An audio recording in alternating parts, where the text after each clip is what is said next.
Why do we only have a two-party system in America? The United States has predominantly operated under a two-party system for much of its history, with the Democratic Party and the Republican Party being the two major political parties. While it is not explicitly outlined in the Constitution or any other legal document, the two-party system has developed and persisted due to various factors. 1. Historical factors. The two-party system emerged early in American politics, dating back to the Federalist and Democratic-Republican parties of the late 18th century.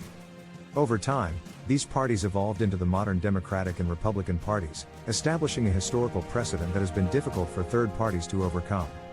2. Winner-takes-all electoral system. The United States utilizes a winner-takes-all or first-past the post-electoral system, where the candidate who receives the most votes in a given constituency wins, even if they don't secure an absolute majority. This system tends to favor two major parties as voters often feel compelled to vote for one of the leading contenders to ensure their vote is not wasted.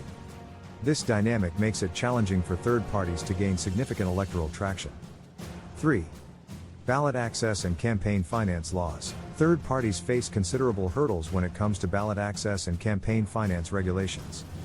Many states have stringent requirements for third-party candidates to appear on the ballot, such as collecting a significant number of petition signatures or meeting specific voter threshold criteria. Additionally, campaign finance laws often provide advantages to major party candidates, making it more difficult for third parties to raise funds and compete effectively. 4. Media coverage and public perception. The media tends to focus primarily on the Democratic and Republican parties, giving them more coverage and exposure compared to third parties. This coverage disparity can reinforce the perception that only the two major parties are viable options, making it challenging for third parties to gain significant support and influence. 5. Political culture and tradition. The two-party system has become deeply ingrained in American political culture and tradition. Many voters identify strongly with either the Democratic or Republican Party and perceive these parties as the only realistic choices. This cultural and psychological attachment to the two major parties can be difficult to overcome, creating barriers for third parties to attract a substantial following.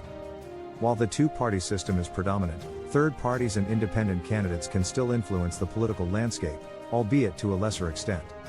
They can shape the policy debates, bring attention to specific issues, and occasionally win local or state-level elections. However, breaking the dominance of the two-party system at the national level remains a significant challenge due to the factors mentioned above.